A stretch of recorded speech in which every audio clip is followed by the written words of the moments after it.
దీపం. దీపంలో నవగ్రహాలు కొలువై ఉంటాయి.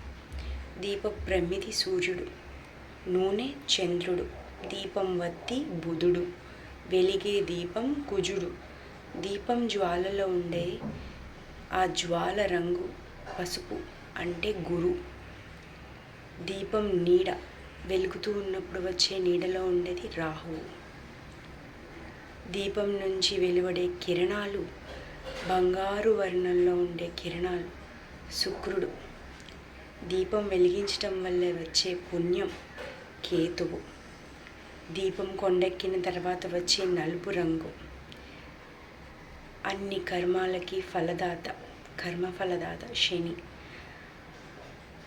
అన్నిటికీ నిలవై ఉన్న ఈ నవగ్రహాలకి నిలవై ఉన్న దీపం పరమాత్మ స్వరూపం, పరం జ్యోతి, పరం బ్రహ్మ, మన ఆత్మకి మన జీవానికి ప్రతిరూపం.